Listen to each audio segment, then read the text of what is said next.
by the media to malign Islam is they quote many verses of the Quran out of context.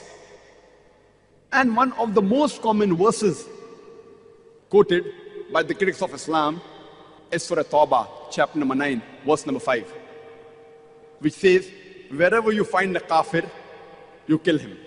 And if you open the Quran, that verse is there, the translation is there.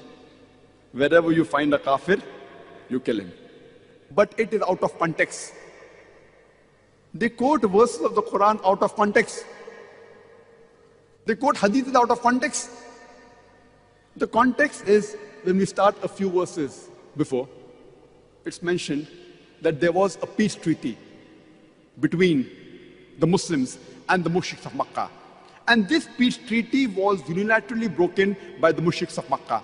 By the time Allah subhanahu wa ta'ala reaches verse number 5 of Surah Tawbah, chapter number 9, He is giving an ultimatum to the mushriks of Makkah that you put things straight in 4 months' time, otherwise a declaration of war.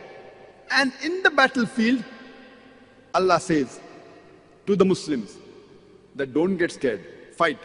Wherever you find the enemy, you kill him.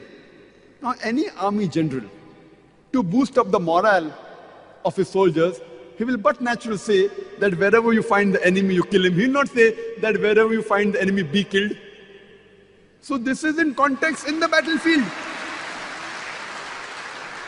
In the battlefield, Allah subhanahu wa ta'ala is telling, wherever you find the kafir, the enemy is attacking you, don't get scared, fight. And kill them wherever you find them.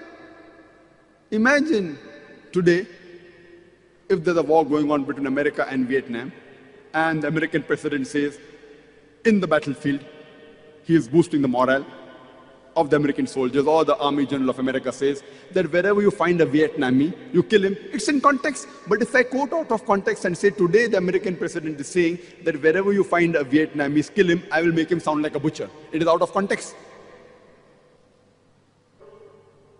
Either they put a full stop or they jump to the next verse. And Arun Shuri, who's one of the staunchest critics of India where I come from, he writes in his book, The World of Fatwas. After quoting verse number 5 of Surah Tawbah, he jumps on to verse number 7. You know why? Because verse number 6 has the reply to his problem. Verse number 6 of Surah Tawbah says that if the kafir, if the enemy seek asylum, don't just let them go. It says escort him to a place of security so that he may hear the word of Allah. The most merciful army general today in the battlefield will say, if the enemy wants to go, just let him go. But the Quran doesn't say. Quran says, if the enemy wants peace, don't just let him go, escort him to a place of security. And all the verses, almost all the verses, if you read in the Quran, which talk about fighting, mostly in the battlefield, or against oppression, against tyranny, the next verse that follows is, peace is better. Always. Because Islam is the religion of peace.